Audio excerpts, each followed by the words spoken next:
ہم میں سے ہر شخص اللہ تعالیٰ کی طرف رجوع کرے، اللہ تبارک و تعالیٰ سے اپنے گناہوں کی معافی مانگے، اللہ تعالیٰ سے توبہ کرے۔ اس وقت پورا معاشرہ ہمارا وہ بے دینی کا شکار ہے، کرپشن، حرام خوری، ایک دوسرے کے اوپر ظلم، غیبتیں، ایک دوسرے کے اوپر بہتان، یہ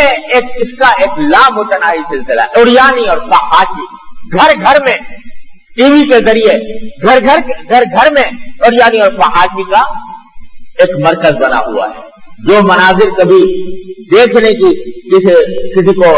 کا موقع نہیں ملتا تھا، وہ اب گھر گھر میں ہر آن ہر لحظہ موجود ہے۔ اس ساری صورتحال کے نتیجے میں اللہ تبارک و تعالیٰ نے تو اپنا کرم فرمایا ہوا ہے کہ چاہیے تو پتہ نہیں کون سا عذاب نازل ہو جاتا، لیکن اس صورتحال کے نتیجے میں آج ہم اس مصیبت میں گرفتار ہیں جس پر آج ہر مسلمان کا دل بے چین ہے اور رو رہا ہے۔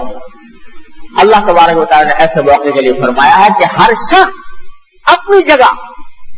اپنی اصلاح کی فکر کرے، اپنے گھر کے ماحول کو درست کرے، اللہ تبارک و تعالیٰ کے احکام کی اطاعت کرے، اللہ تعالیٰ کے سامنے روئے گر گرائے اور توبہ استغفار کر کے اللہ تعالیٰ سے اپنے گناہ، اپنی بھی اور اپنے پورے قوم کے گناہوں کی معافی مانگے، حرام خوری کو چھوڑے،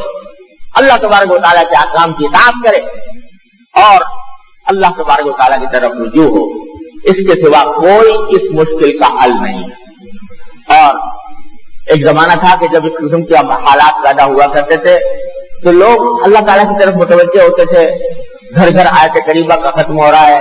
گھر گھر دعائیں مانگی جا رہی ہیں اور اللہ تبارک و تعالیٰ کی طرف رجوع ہو رہا ہے، لیکن آج وہ ماحول بھی ختم ہو گیا اور اب تبصرے تو ہیں، مجلس میں بیٹھ کر تبصرے ضرور کریں گے، اور لیکن اس کے لیے جتنا وقت تبصرے میں صرف کر رہے ہیں، جتنا وقت گپ شپ میں صرف ہو رہا ہے، وہ اللہ تعالیٰ کی طرف رجوع میں صرف کریں، اللہ تبارک و تعالیٰ کی طرف رجوع کر کے ان سے دعائیں مانگے، ان سے توبہ استغفار کریں،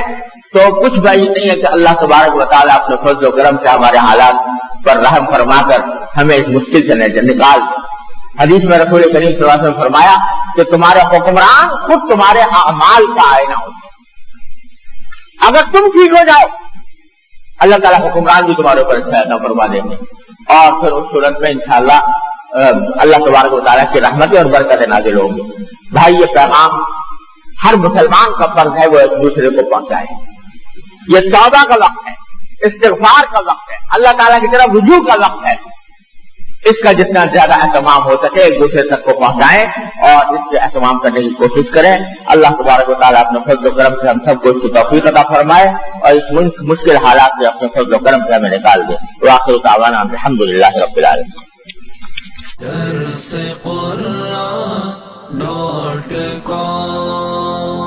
www.darsequran.com